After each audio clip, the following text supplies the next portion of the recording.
Сәлем достар. Жағдайларыңыз қалай, жақсы ма?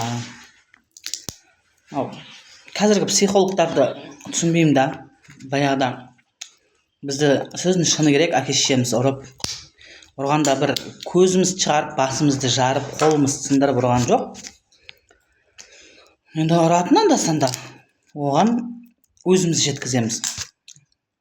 Оған ұруға, ұрсуға да енді анда-санда бір тәйт деп салып қалып тұратын кездер болатын.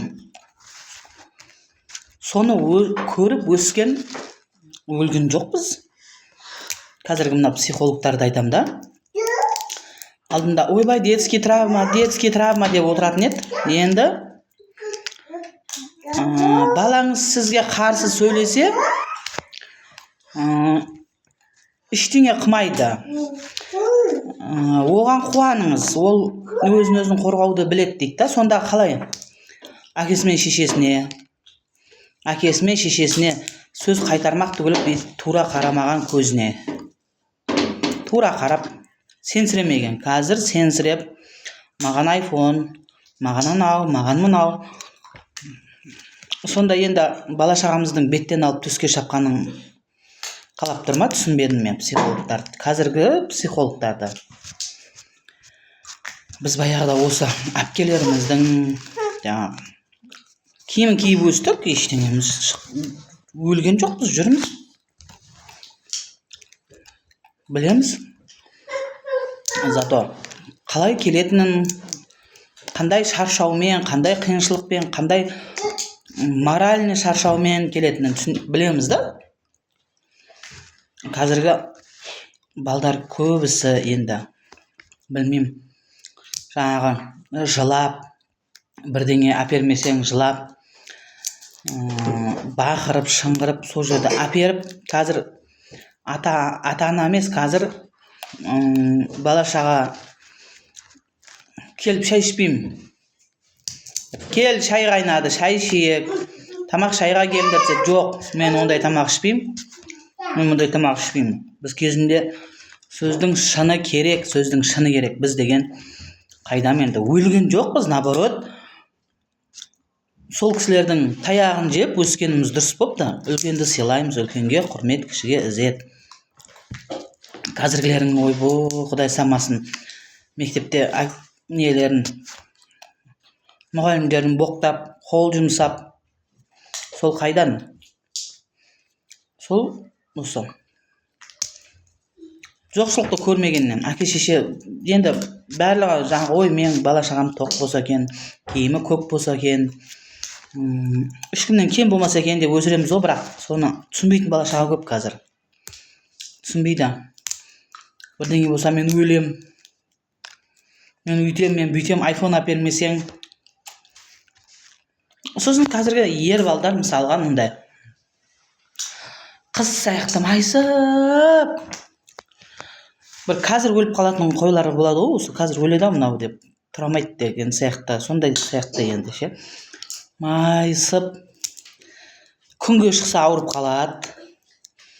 Сәл бір анау тау жаққа барып кеше ауырып қалады. Сондай әлсіз. Баяғыдағы балдар қандай еді бізде? Біздің кезіміздегі мысалы атқа мініп көкпар шауып, зато денсаулықтары жақсы. Қазір көшеге шығып чу деп түшкіріп қалды ма біреу, ертесіне біздің бала ауырып жатады. Біздің бала болғанда енді жалпы баяғыда құрт май жеп таңның атысынан кештің батысына дейін суға шомылып, күннің астында жоқ, зато загар қабылдап, басымыздан күн өтіп, мұрнымыз ғана батқан жоқ сол кезде.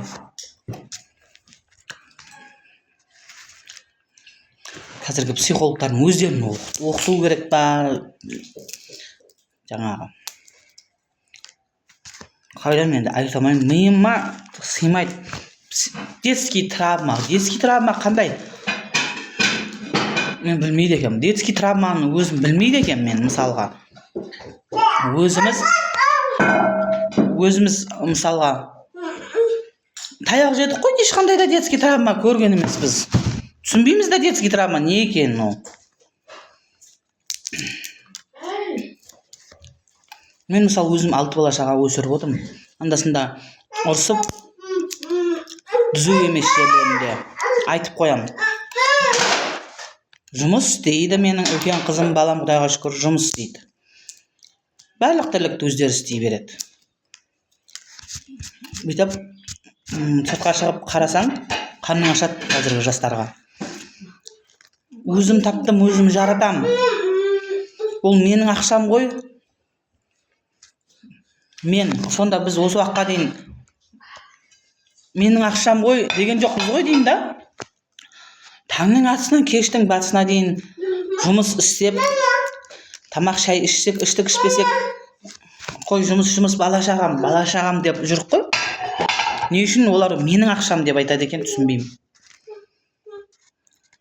Бірақ тіпай не дейді, қарға баласын аппағым дейді, кірпі баласын жұмсағым дейді. Менің бала шағам шүкір. Бірақ енді бар, кейбір нелері бар енді. Кейбір жалқаулықтары бар. Кейбір енді бар енді, сәл-пәл бар. Прям не деп айта алмаймын енді.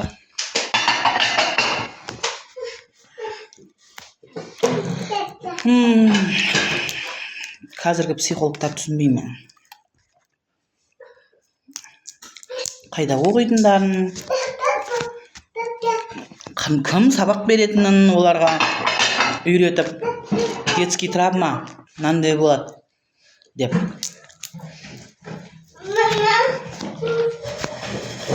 Кішкентай қызым бүкіл посуданы жинап жатыр.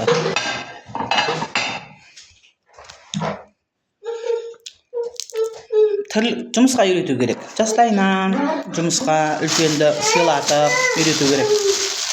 Біз өзіміз сөйтіп үйреніп өскенбіз.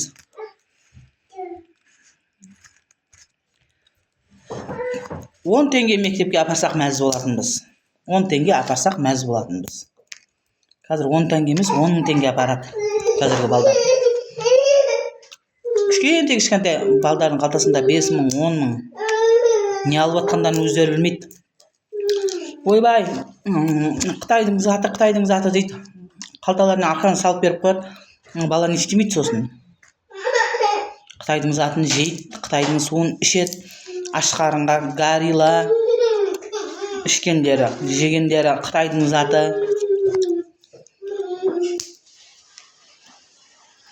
Енді айтарға сөзім жоқ. Сөзім шыны керек.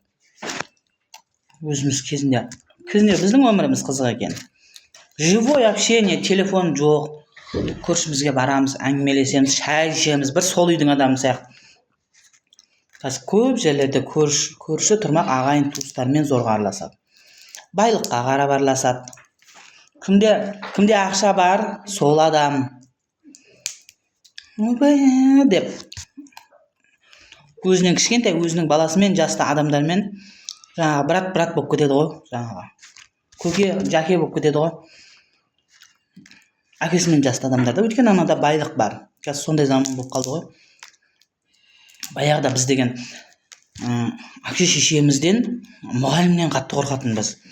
Келе жатса деп қайға қарарымызды білмей, басымыз саламатсыз ба деп көзіне қарап, саламатсыз ба деп те айтпаймыз сол кезде.